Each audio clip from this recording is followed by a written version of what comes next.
Hi friends, Nadig novels ಚಾನಲ್ಗೆ ಸ್ವಾಗತ.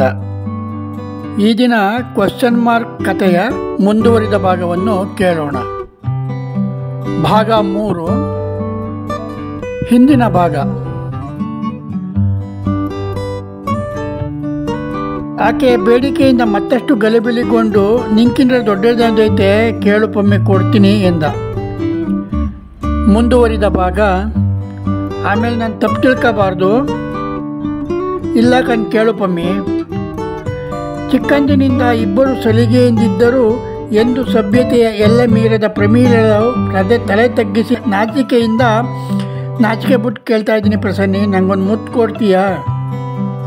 ಆ ಮಾತನ್ನು ಕೇಳಿದ ಪ್ರಸನ್ನನ ಹೃದಯ ಮಧುರ ಭಾವದಿಂದ ತುಂಬಿ ಬಂದು ಮಲ್ಲಿಗೆಯ ಮಾಲೆ ಹಿಡಿಯುವಷ್ಟೇ ಮೃದುವಾಗಿ ಆಕೆಯನ್ನು ತಬ್ಬಿ ಹಿಡಿದು ಹರ್ಷದಿಂದ ಹಣೆಯ ಮೇಲೆ, ರಸಿಕತೆಯಿಂದ ರಪ್ಪೆಯ ಮೇಲೆ, ಮತ್ತಿನಿಂದ ಮೂಗಿನ ಮೇಲೆ, ತವಕದಿಂದ ತುಟಿಗಳ ಮೇಲೆ, ಕರುಣೆಯಿಂದ ಕೆನ್ನೆಯ ಮೇಲೆ, ಕೊನೆಯದೆಂಬಂತೆ ಕೊರಳಿನ ಮೇಲೆ ತನ್ನ ತುಟಿಗಳಿಂದ ಮುದ್ರೆಯೊತ್ತಿ ಆಕೆಯನ್ನು ಬಿಟ್ಟು ನಿಂತ. ಕಣ್ಮುಚ್ಚಿ ಆ ಸಿಹಿ ಸುಖವನ್ನು ಅನುಭವಿಸುತ್ತಿದ್ದ ಪ್ರಮೀಳ ಸಾಲ ತೀರಿಸುವವಳಂತೆ ಆತನ ಕೊರಳು ಬಳಸಿ ಚುಂಬಿಸಿ, ಇದೇ ಇವನ ಕೊನೆಯ ಮುತ್ತಾಗದಿರಲಿ ನನ್ನಪ್ಪ ಎಂದು ಮನಸಾರೆ ಮೌನವಾಗಿ ಮನೆದೇವರನ್ನು ಬೇಡಿಕೊಂಡಳು. ಕಾಲಚಕ್ರದಲ್ಲಿ 15 ದಿನ ಕಳೆಯುವುದರೊಳಗೆ ಪೊಲೀಸ್ ಎನ್ಕ್ವೈರಿ ಮುಗಿದು ಒಂದು ದಿನ ಪ್ರಸನ್ನ ಎದುರು ನೋಡುತ್ತಿದ್ದ ಆರ್ಡರ್ ಅಂಚೆಯ ಮೂಲಕ ಆತನ ಕೈ ಸೇರಿ ಮನೆಯವರೊಂದಿಗೆ ಊರಿನ ಜನಗಳೂ ಸೇರಿ ಆತನಿಗೆ ಆರತಿ ಎತ್ತಿ ತುಂಬು ಗಣ್ಣುಗಳಿಂದ ಭಾರವಾದ ಹೃದಯದಿಂದ ಬಸ್ಸಿನವರೆಗೂ ಬಂದು ಆತನನ್ನು ಬೀಳ್ಕೊಟ್ಟರು. ಪ್ರಸನ್ನ ಪ್ರಮೀಳಳಿಗೆ ಮಾತು ಕೊಟ್ಟಂತೆ ಪ್ರತಿದಿನ ಆಕೆಗೆ ಫೋನ್ ಹಾಯಿಸಿ ಮಾತನಾಡುತ್ತಿದ್ದ. ಮನೆಯವರನ್ನು ಕೂಡ ವಿಚಾರಿಸುವುದನ್ನು ಆತ ಮರೆತಿರಲಿಲ್ಲ. ಆ 2 ವರ್ಷದೊಳಗೆ ರಜೆಯಲ್ಲಿ 1-2 ಬಾರಿ ಊರಿಗೂ ಬಂದು ಹೋಗಿದ್ದ. ಮನೆಯವರು ಕೂಡ ಸಂತೋಷದಿಂದಿದ್ದರು. ಆದರೆ ಆ ಸಂತೋಷ ಬಹಳ ದಿನ ಉಳಿಯಲಿಲ್ಲ. ಎಲ್ಲರೂ ಭಯಪಟ್ಟಿದ್ದಂತೆ ಆ ಘಟನೆ ನಡೆದೇ ಹೋಯಿತು. ಒಂದು ದಿನ ಪ್ರಸನ್ನನ ಫೋನಿನ ಬದಲು ಬಂದ ಮಿಲಿಟರಿ ಅಧಿಕಾರಿಯೊಬ್ಬನ ಫೋನ್ ಕಾಲ್. ಗಡಿಯಲ್ಲಿ ಶತ್ರು ಸೈನಿಕರ ಗುಂಡಿಗೆ ಬಲಿಯಾದ ಪ್ರಸನ್ನ ವೀರಮರಣ ಹೊಂದಿದ ವಿಷಯ ತಿಳಿದು ಮನೆಯವರು ದಿಕ್ಕು ಕಾಣದಂತಾದರು. ಮಾರನೆಯ ದಿನ ಮಿಲಿಟರಿ ಹೆಲಿಕಾಪ್ಟರ್ನಲ್ಲಿ ಬಂದ ಪ್ರಸನ್ನನ ಕಳೇಬರವನ್ನು ನೋಡಿ ಪ್ರಮೀಳ ನಿಂತಲ್ಲೇ ಕುಸಿದು ಪ್ರಜ್ಞಾಶೂನ್ಯಳಾದಳು. ಆಕೆಯನ್ನು ಉಪಚರಿಸಿ ಎಚ್ಚರಗೊಂಡ ನಂತರ ಅವಳನ್ನು ತಬ್ಬಿ ಹಿಡಿದ ಸುಭದ್ರ, ಅಯ್ಯೋ ಪಮ್ಮಿ, ಆ ದೇವರು ನಿಂಗೆ ಅನ್ಯಾಯ ಮಾಡಿಬಿಟ್ನಲ್ಲೇ ಎಂದು ರೋಧಿಸತೊಡಗಿದಳು. ಹೊನ್ನಮ್ಮ ಗಿರಿಗೌಡ ರಾಜಿಯಾಗಿ ಮನೆಯವರೆಲ್ಲರ ರೋಧನ ಮುಗಿಲು ಮುಟ್ಟಿತ್ತು. ಗಿರಿಗೌಡನ ತಂದೆ ಮಾತ್ರ ತುಂಬಿದ ಕಣ್ಣುಗಳಿಂದ, ಅವನ ಯಶಸ್ಸು ಇತ್ತು, ಆದರೂ ನನ್ನ ಮಗ ಗಂಡು ಮಗನಂಗೆ ಸತ್ತ ಎನ್ನುತ್ತಾ ದುಃಖ ತಾಳಲಾರದೆ ಕುಸಿದು ಕುಳಿತ. ಮನೆಯವರ ಹಾಗೂ ಊರವರ ರೋಧನದೊಂದಿಗೆ ಸಕಲ ಮಿಲಿಟರಿ ಗೌರವದೊಂದಿಗೆ ಪ್ರಸನ್ನನ ಅಂತ್ಯಕ್ರಿಯೆ ನಡೆಸಿದ ಮಿಲಿಟರಿ ಸಿಬ್ಬಂದಿ ಮನೆಯವರೆಲ್ಲರಿಗೂ ವಂದಿಸಿ ಪ್ರಸನ್ನನಿಗೆ ಸೇರಬೇಕಾದ ಎಲ್ಲ ಸವಲತ್ತುಗಳನ್ನು ಅತಿ ಶೀಘ್ರದಲ್ಲಿ ತಲುಪಿಸುವ ಭರವಸೆ ನೀಡಿ ಅವರನ್ನು ಸಮಾಧಾನಪಡಿಸಿ ನಿರ್ಗಮಿಸಿದರು. ನಂತರ ಮನೆಯಲ್ಲಿ ಮಾತ್ರವಲ್ಲ, ಇಡೀ ಊರಿನಲ್ಲೇ ಸ್ಮಶಾನ ಮೌನ. ಸಂಸ್ಕಾರದ ನಂತರ ಶಾಸ್ತ್ರಗಳೆಲ್ಲ ವಿಧಿವತ್ತಾಗಿ ನಡೆಸಲಾಯಿತು. ಆ ಸಮಯದಲ್ಲಿ ಪ್ರಮೀಳ ಯಾರ ಬಳಿಯಲ್ಲೂ ಹೆಚ್ಚು ಮಾತನಾಡದೆ ಪ್ರಪಂಚಕ್ಕೂ ನನಗೂ ಯಾವುದೇ ಸಂಬಂಧವಿಲ್ಲವಂತೆ ಕುಳಿತಿರುತ್ತಿದ್ದಳು. ಆಕೆಯನ್ನು ನೋಡಿದ ಎಲ್ಲರ ಕರುಳು ಕಿತ್ತು ಬಂದಂತಾಗಿತ್ತು. ಒಂದು ದಿನ ತನ್ನ ಜೀವನದಲ್ಲಿ ಪ್ರಥಮ ಚುಂಬನವನ್ನು ಪಡೆದ ಮಿಷಿನ್ ಮನೆಯ ಜಗುಲಿಯ ಮೇಲೆ ಕುಳಿತು ಪ್ರಸನ್ನ ಕೊಟ್ಟ ಮೊಬೈಲ್ನಲ್ಲಿ ರಾಜನೊಟ್ಟಿಗೆ ತೆಗೆಸಿಕೊಂಡಿದ್ದ ಫೋಟೋವನ್ನು ದಿಟ್ಟಿಸುತ್ತಾ ಕುಳಿತಿದ್ದ ಪ್ರಮೀಳನ್ನು ಗಮನಿಸಿದ ರಾಜ ದುಃಖ ತಡೆಯಲಾರದೆ ತೆಂಗಿನ ಮರದ ಮರೆಯಲ್ಲಿ ನಿಂತು ಮನಸಾರೆ ಅತ್ತ. ಮುಂದೆ ತೋಟದ ಉಳುಮೆ ಕೆಲಸ ಮಾಡಲಾಗದೆ ಹೇರು ಬಿಚ್ಚಿ ಊರಿನ ಕಡೆ ಹೊರಟ. ಅರ್ಧ ದಾರಿಯಲ್ಲಿ ಸಿಕ್ಕ, ಇದ್ಯಾಕೆ ಮಗ ಇಷ್ಟು ಹೊತ್ತಂತೆ ಹೇರು ಬಿಚ್ಚಾಕಿದೀಯಾ ಎಂದು ತಾಯಿಯ ಮುಖವನ್ನೊಮ್ಮೆ ಅಸಮಾಧಾನದಿಂದ ನೋಡಿ ಏನೊಂದು ಉತ್ತರಿಸದೆ ಮುಂದೆ ನಡೆದ. ಆತನ ಹಿಂದೆಯೇ ಮನೆಯ ಕಡೆ ಹೊರಟ ಹೊನ್ನಮ್ಮ, ಊಟ ಕೊಡೋದು ಲೇಟಾಯಿತು ಅಂತ ಸಿಟ್ಟಾಗಿರಂಗೆ ಕಾಣ್ತದೆ ಎಂದುಕೊಂಡು ಮಗನ ಸಾವಿನ ನಂತರ ಮೊದಲಿನಂತೆ ತನಗೆ ಮನಗೆಲಸವನ್ನು ಮಾಡಲು ಸಾಧ್ಯವಾಗದುದಕ್ಕೆ ತನ್ನನ್ನೇ ಹಳಿದುಕೊಳ್ಳುತ್ತಾ ಸತ್ತ ಪ್ರಸನ್ನನನ್ನು ನೆನೆದು ನಿಟ್ಟುಸಿರು ಬಿಚ್ಚಳು.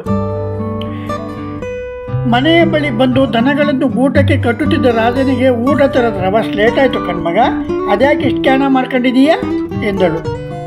ದನಗಳನ್ನು ಕಟ್ಟುತ್ತಿದ್ದ ರಾಜ ನಾನೇನು ಹೊಟ್ಟಷ್ಟು ಮನೆಗೆ ಬರಲಿಲ್ಲ, ಹೊಸಿ ಮಾತಾಡೋದಿತ್ತು, ಅದಕ್ಕೆ ಬಂದೆ. ನಡಿ ಒಳಗೆ ದನ ಕಟ್ಟಿ ಬರ್ತೀನಿ, ಅಪ್ಪ ಎಲ್ಲೋಯ್ತು ಎಂದ. ಆತನ ಮಾತಿನ ತಲೆಪುಡ ಅರ್ಥವಾಗದೆ ಆಶ್ಚರ್ಯದಿಂದ ಆತನನ್ನೇ ನೋಡುತ್ತಾ ಹೊರಗವ್ರೆ ಎನ್ನುತ್ತಾ ಹೋದಳು. ಲೇ ನವೀನ ಎಂದು ಜೋರು ಧ್ವನಿಯಲ್ಲಿ ಕರೆದ ರಾಜ ತನ್ನ ಬಳಿ ಬಂದು ನಿಂತ ತಮ್ಮನಿಗೆ ಮಾವರೊಟ್ಟಿಗೋಗಿ ಅತ್ತನವನು ಅಪ್ಪ ಕರಿತಾಯ್ತೆ ಅಂತ ಕರ್ಕಬಾ ಹೋಗು ಎಂದು ಆಜ್ಞಾಪಿಸಿದ. ಅಷ್ಟರಲ್ಲಿ ಒಳ ಬಂದ ಹೆಂಡತಿಯಿಂದ ಮಗನ ವರ್ತನೆಯನ್ನು ಕೇಳಿ ತಿಳಿದಿದ್ದ ಗಿರಿಗೌಡ ಒಳಗೆ ಬಂದ ರಾಜನನ್ನು ನೋಡುತ್ತಾ ಏನಾಯ್ತಲ ಮಗ ಎಂದ. ಆಗಕ್ಕಿನ್ನೇನು ಉಳ್ಕೊಂಡದೆ, ಈಗ ಆಗಿರೋದು ಸಾಲ್ದಾ, ಇನ್ನೂ ಏನಾಗಬೇಕು ಎಂದು ಕಣ್ಣೀರಿಡುತ್ತಾ ಕೈಕಾಲು ತೊಳೆಯುವ ನೆಪ ಮಾಡಿಕೊಂಡು ಬಚ್ಚಲಿಗೆ ಹೋದ. ಮಗನ ವರ್ತನೆಯನ್ನು ಕಂಡ ಗಂಡ ಹೆಂಡತಿಯರು ಒತ್ತಾಯ ಮಾಡುವುದು ತರವಲ್ಲ, ಅವನೇ ಹೇಳಲಿ ಎನ್ನುವಂತೆ ಮೌನವಾದರು. ಅಷ್ಟರಲ್ಲಿ ನವೀನ ಕರೆತಂದ ಸುಭದ್ರ ಹಾಗೂ ಅವಳ ಗಂಡ ಹೇಳ್ಕಳಿಸಿದ್ರಂತಲ್ಲ, ಯಾಕೆ ಎನ್ನುತ್ತಾ ಒಳಗೆ ಬಂದರು. ಗಿರಿಗೌಡ ಮತ್ತು ಅವನ ಹೆಂಡತಿಗೆ ವಿಷಯ ಮತ್ತಷ್ಟು ಜಟಿಲವಾದಂತೆ ಭಾಸವಾಗಿ ಏನೊಂದು ಉತ್ತರಿಸಲು ತೋಚದೆ ಅವರನ್ನು ಆಶ್ಚರ್ಯದಿಂದ ನೋಡುತ್ತಿದ್ದಾಗ ಬಚ್ಚಲ ಮನೆಯಲ್ಲಿ ಕೈಕಾಲು ತೊಳೆಯುತ್ತಿದ್ದ ರಾಜ ನಾನೇ ಹೇಳ್ಕಳಿಸಿದ್ದೆ, ಕುತ್ಕಮ್ಮವ ಬಂದೆ ಎಂದು ಅಲ್ಲಿಂದಲೇ ಉತ್ತರಿಸಿದ. ಕೈಕಾಲು ತೊಳೆದು ಹೊರಕ್ಕೆ ಬಂದ ರಾಜ ಹೆಗಲ ಮೇಲಿದ್ದ ಟವಲಿನಿಂದ ಮುಖ ಒರೆಸಿಕೊಂಡು ಕುಳಿತುಕೊಂಡ. ವಿಷಯವೇನೆಂದು ಅವನೇ ಹೇಳಲೆಂಬಂತೆ ಎಲ್ಲರೂ ಮೌನದಿಂದ ಕುಳಿತಿದ್ದರು. ಅವರ ಮುಖವನ್ನೊಮ್ಮೆ ನೋಡಿ ಪಮ್ಮಿ ವಿಷಯ ಏನು ತೀರ್ಮಾನ ಮಾಡಿದೆ ಮಾವ ಎಂದ. ಹಾಲಿ ಸನ್ನಿವೇಶದಲ್ಲಿ ಯಾರೂ ನಿರೀಕ್ಷಿಸದ ಪ್ರಶ್ನೆಯಿಂದ ಎಲ್ಲರೂ ಒಂದು ಗಳಿಗೆ ಯೋಚಿಸುವಂತಾಯಿತು.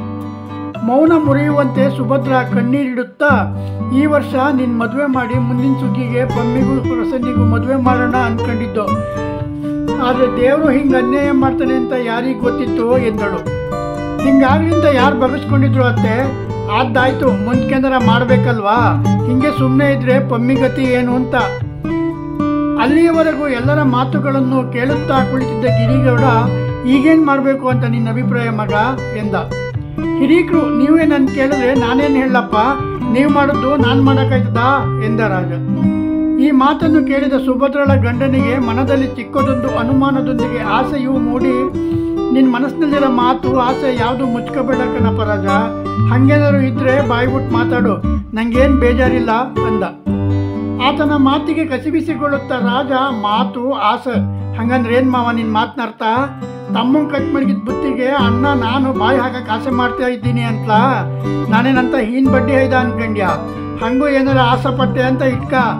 ಪನ್ನಿ ಈ ಮನೇಲಿ ನೆಮ್ಮದಿಲಿ ಜೀವನ ಮಾಡೋಕ್ಕಾಯ್ತದ? ಈ ಮನೆ ಒಳಗೆ ಅವಳು ಉಸಿರು ಕಟ್ಕೊಂಡು ನನ್ನ ಜೊತೆ ಜೀವನ ಮಾಡೋಕ್ಕಾಯ್ತದ? ನಾನು ವಿದ್ಯಾವಂತ ಅಲ್ಲ ಒಪ್ಕೋತೀನಿ, ಆದರೆ ಇಷ್ಟು ತಿಳಿದ ಬುದ್ಧಿಗೇಡಿ ಅಲ್ಲ. ತೆಗಿ ಮಾವ, ಎಂತ ಮಾತಾಡಿದೆ ಎನ್ನುತ್ತಾ ಅಸಮಾಧಾನದಿಂದ ಹೆಗಲ ಮೇಲಿದ್ದ ಚೌಕವನ್ನು ಕೊಡವಿ ಕುಂಡೆಯಡಿ ತುರುಕಿಕೊಂಡ. ಇದೆಲ್ಲವನ್ನು ಕೇಳುತ್ತಿದ್ದ ಗಿರಿಗೌಡ, ಹಂಗಿಗಾರ ಏನು ಮಾಡೋದು ಬಾವ ಎನ್ನುತ್ತಾ ಸುಭದ್ರಳ ಗಂಡನ ಕಡೆ ನೋಡಿದ. ತಿರುಗಿ ಅದೇ ಮಾತಾಡ್ತೀಯಲ್ಲಪ್ಪ, ಏನು ಮಾಡೋದು ಅಂದರೆ ಅಪ್ಪಂತ ಮನೆಗೆ ಪಮ್ಮಿ ಕೊಟ್ಟು ಮದುವೆ ಮಾಡಬೇಕು, ಇಲ್ಲಾಂದರೆ ಕೊರ್ಗಿ ನಾವ್ದೋಯ್ತಾಳೆ. ಅಲ್ಲಿ ತೋಟತ್ತವ ಒಬ್ಬಳೇ ಕುತ್ಕೊಂಡು ಅಳ್ತಿದ್ಲು, ಅದನ್ನ ನನ್ನ ಕಣ್ಣಿದ್ದು ನೋಡೋಕ್ಕಾಗಲಿಲ್ಲ ಎಂದು ದುಃಖ ತಾಳಲಾರದೆ ಬಿಕ್ಕುತ್ತಾ, ಹಿಂಗೆ ಬಿಟ್ರೆ ಇನ್ನೂ ಎಡವಟ್ಟಾಗಿದೆ. ಹಿರಿಯರು ನೀವು ಮುಂದೆ ನಿಂತು ಮಾಡಿದ್ದ ನಾವು ಮಾಡೋಕ್ಕಾಯ್ತದ ಎಂದ. ಮಗ ಹೇರು ಬಿಟ್ಟು ಮನೆಗೆ ಬೇಗ ಬಂದಿದ್ದರ ಕಾರಣ ತಿಳಿದ ಗಿರಿಗೌಡ, ಅವನು ಹೇಳ್ತಾ ಇರೋದು ಸತ್ಯ ಕಣ್ಬವ, ಮೊದಲು ಇದಕ್ಕೇನಾರ ಒಂದು ಮಾಡಲೇಬೇಕು, ನಡಿ ಕಡೆ ಹಾಕಿ ಮಾದಂತವ ಮಾತಾಡ್ಕೊ ಬರೋಣ. ಅವನು ಹೆಂಗೂ ಮದುವೆ ದಳ್ಳಳ್ಳಿ ಅಲ್ವಾ, ಅವನಾದರೆ ನಮ್ಮ ಪಮ್ಮಿಗೆ ಎಲ್ಲಾದರೂ ಒಂದು ಅಪ್ಪಂತ ದುಡಿ ಕೊಡ್ತಾನೆ ಎನ್ನುತ್ತಾ ಮೇಲೆದ್ದು ಭಾವನನ್ನು ಹಿಂದಿಟ್ಟುಕೊಂಡು ಮಾದೇಗೌಡನ ಮನೆಯ ಕಡೆ ಹೊರಟ. ಅವರು ಅತ್ತ ಹೋದ ನಂತರ ಹೊನ್ನಮ್ಮ ಮೇಲೆ ಹೇಳುತ್ತಾ, ರಾಜ ಬಾ ಮಗ ಊಟ ಮಾಡು, ಕುಂತ್ಕ ಸುಭದ್ರ ಕಾಫಿ ಕುಡಿಯುವಂತೆ ಎನ್ನುತ್ತಾ ಒಳಗೆ ಹೋದಳು. ಸುಭದ್ರ ಕೂಡ ಅವಳನ್ನು ಹಿಂಬಾಲಿಸಿದಳು. ನಂತರದ 3 ತಿಂಗಳುಗಳಲ್ಲಿ ಮಾದೇಗೌಡನ ಪ್ರಯತ್ನದಂತೆ 4-6 ಗಂಡುಗಳು ಬಂದಿದ್ದು, ಇನ್ನೇನು ಆ ಹುಡುಗನ ಸಂಬಂಧ ಪಕ್ಕಾ ಆಯಿತು ಎನ್ನುವುದರೊಳಗೆ ಇದ್ದಕ್ಕಿದ್ದಂತೆ ಗಂಡಿನವರು ದೂರ ಸರಿಯುವುದು, ಊರಿನ ಕೆಲವು ಕೆಟ್ಟ ಮನಸ್ಸುಗಳು ಸುತ್ತ 10 ಹಳ್ಳಿಗೂ ಟಾಮ್ ಆಗೈತೆ, ಅಷ್ಟು ಸುಲಭವಾಗಿ ಯಾರು ಮಾಡ್ಕೊತಾರೆ ಎನ್ನುವ ಕುಹಕದ ಮಾತು. ಇದೆಲ್ಲದರ ನಡುವೆ ಗಂಡು ಹುಡುಕಿ ಸೋತು ಹೋಗಿದ್ದ ಮಾದೇಗೌಡ ಗಿರಿಗೌಡನ ಬಳಿ ಬಂದು, ಗಿರಿಯಣ್ಣ ನಿಂಗೆ ಗೊತ್ತೇ ಅದೇ, ನನ್ನ ಕೈಲಾದಷ್ಟು ನಾನು ಮಾಡಿದ್ದೀನಿ, ಆದರೂ ಯಾಕೋ ಯಾವುದೂ ಕಚ್ಕತ್ತಿಲ್ಲ, ನೂರಾರು ಜನ ನೂರಾರು ಥರ ಮಾತಾಡ್ತಾರೆ, ಅದು ಬಿಟ್ಟಾಕು. ಈಗ ಒಂದು ದಾರಿ ಅದೇ, ನೀನು ಹೂ ಅಂದರೆ ಮುಂದುವರಿತೀನಿ ಎಂದ. ಇಲ್ಲಿಯವರೆಗೂ ಬಂದವರೆದುರು ಪ್ರಮೀಳನನ್ನು ಪ್ರದರ್ಶನಕ್ಕಿಟ್ಟು ಬೇಸರಗೊಂಡಿದ್ದ ಗಿರಿಗೌಡ ಅದ್ಯಾಕೆ ಅಷ್ಟೊಂದು ಹಿಂಜೆಗಿತೀಯಲ್ಲ, ಅವಳು ಹಣೆ ಬರೋಕ್ಕೆ ನಾ ಹೊಣಿಯ ಎಂದ. ನೀನು ಇಷ್ಟು ಧೈರ್ಯ ಕೊಟ್ಟ ಮೇಲೆ ನನಗೆ ನನ್ನ ಹೆದರಿಕೆ. ಬಿಲ್ಮಾರ್ನಲ್ಲಿ ಒಂದು ಗಂಡದೆ, ಅನುಕೂಲವಾಗೂ ಅವರೇ, 3 ಎಕರೆ ತೋಟ, 1-2 ಎಕರೆ ನೀರಾವರಿ ಜಮೀನು ಎಲ್ಲ ಅದೇ, ಒಬ್ಬನೇ ಮಗ, ಹುಡುಗನು ಗಟ್ಟಿಮುಟ್ಟಿಯಾಗ ಅವನೇ ಆದರೆ ಎಂದ. ಅದ್ಯಾಕೆ ಹಂಗೆ ಅನುಮಾನಿಸ್ತಾ ಇದ್ದೀರಾ, ಹೇಳ, ಏನು 2ನೇ ಸಂಬಂಧವಾ ಎಂದ ಗಿರಿಗೌಡ. ಏಯ್ ಥೂ ಬಿಡ್ತು ಅಣ್ಣ, 2ನೇ ಸಂಬಂಧವೇ ಆಗಲಿ ಇಟ್ಕೊಂಡ್ರದೇ ಆಗಲಿ ಅಂಥವ ನಿಮ್ಮ ಮನೆಗೆ ತರೋಕ್ಕಾಗ್ತದ? ಅಂಥದ್ದೇ ಏನೂ ಇಲ್ಲ. ಹುಡುಗ ಸ್ವಲ್ಪ ಮಂದ, ಅದು ಮಾಡು ಇದು ಮಾಡು ಅಂದರೆ ಹೇಳಿದ್ದೆಲ್ಲ ಅಚ್ಚುಕಟ್ಟಾಗಿ ಮಾಡ್ತಾನೆ. ಆದರೆ ಇಂಥದೇ ಮಾಡಬೇಕು ಅಂತ ಯೋಚನೆ ಮಾಡಿ ಮಾಡೋಷ್ಟು ಬುದ್ಧಿವಂತಿಗಿಲ್ಲ. ಅವ್ರ ಮನೆ ಮುಂದಾಳಾಗಿ ನಿಂತು ನಡೆಸ್ಕೊಂಡು ಹೋಗೋ ಚಲವಂತಿತ್ತೊಬ್ಳು ಬೇಕು, ಯಾರಾದರೂ ಇದ್ರೆ ಹೇಳೋಣ ಅಂದ ಅವರಪ್ಪ. ಆಗಲೇ ನಾನು ಅಂದ್ಕೊಂಡೆ ನಿನ್ನ ಸೊಸೆನೇ ಆ ಮನೆಗೆ ಸರಿ ಅಂತವ. ಯಾವುದಕ್ಕೂ ಸುಭದ್ರಕ್ಕಂತವ ಮಾತಾಡಿ ನಂಗೆ ಹೇಳಿ ಕಳಿಸಿದ್ರೆ ಕರೆಸ್ತೀನಿ. ಹೇಳೋದೆಲ್ಲನೂ ಹೇಳಿದ್ದೀನಿ, ಆಮೇಲೆ ನನ್ನ ಹಾಗೆ ಹಿಂಗೆ ಅನ್ಬಾರ್ದು. ಯೋಚನೆ ಮಾಡು, ನಂಗೆ ಹೊಸ ಕೆಲಸ ಅದೇ, ಬರ್ತೀನಿ ಎನ್ನುತ್ತಾ ಮೇಲಿದ್ದ. ಸಂಜೆ ಎಲ್ಲರೂ ಸೇರಿ ವಿಷಯ ಚರ್ಚಿಸಿದ ನಂತರ ಎಷ್ಟೋ ಜನ ಬಂದು ನೋಡ್ಕೊಂಡು ಹೋದ್ರು. ಆದಂಗಾಯ್ತದೆ ಇವರು ಬಂದು ನೋಡ್ಕೊಂಡು ಹೋಗಿ ಬೊರೇಳು ಬಾವ, ಏನಾದ ನೋಡೋಣ ಎಂದು ಸುಭದ್ರಳ ಗಂಡ ಹುಡುಗನನ್ನು ಕರೆಸಲು ಒಪ್ಪಿಗೆ ಕೊಟ್ಟ. ಮಾದೇಗೌಡನು ಒಂದು ದಿನ ಹುಡುಗನನ್ನು ಕರೆತಂದ. ಮೊದಲ ನೋಟದಲ್ಲಿ ದಂಪತಿಗಳು ಆ ಹುಡುಗನಿಗೆ ಮಗಳನ್ನು ಕೊಡುವುದು ಹೇಗೆ ಎಂದು ಚಿಂತೆಗೆ ಬಿದ್ದರು. ತದನಂತರದ ಕಾರ್ಯಕ್ರಮಗಳೆಲ್ಲವೂ ಮುಗಿದು ಮಾದೇಗೌಡ, ಸುಭದ್ರಗ ನಾವಿನ್ ಬರ್ತೀವಿ, ಚೆನ್ನಾಗಿ ಯೋಚನೆ ಮಾಡಿ ಯಾವುದಕ್ಕೂ ಹೇಳ್ರಕ ಎನ್ನುತ್ತಾ ಹೊರಡಲನುವಾದ. ಅವನ ಮಾತಿನಲ್ಲಿ ದೊಣ್ಣೆಯೂ ನಿಮ್ಮದೇ ಮಡಕೆಯೂ ನಿಮ್ಮದೇ ಎಂಬ ಅರ್ಥವಿತ್ತು. ಬಪ್ಪಶಿವು ಹೋಗನ ಎಂದ ಮಾದೇಗೌಡನನ್ನು ಶಿವರಾಜ ಇಲ್ಲೇನು ನಡೆಯುತ್ತಿದೆ ಎಂಬ ಅರಿವಿಲ್ಲದವನಂತೆ ಅಸಮಾಧಾನದಿಂದ ಮದುವೆ ಮಾಡಿಸ್ತೀನಿ ಅಂತ ಕರ್ಕೊಬಂದೆ ಮತ್ತೆ ಎಂದ. ಪೆಚ್ಚಾದ ಮಾದೇಗೌಡ ಸುಭದ್ರಳ ಮುಖ ನೋಡುತ್ತಾ, ಮದುವೆನೇ ಆಯ್ತದೆ ಬಾಪ, ದೇವ್ರ ಆಶೀರ್ವಾದ ಇದ್ದು ದೊಡ್ಡವ್ರ ಮನಸ್ಸು ಮಾಡಿದ್ರೆ ಅದು ಆಯ್ತದೆ ಬಾ ಎಂದು ಆತನನ್ನು ಪುಸಲಾಯಿಸುತ್ತಾ ಕರೆದುಕೊಂಡು ಹೋದ.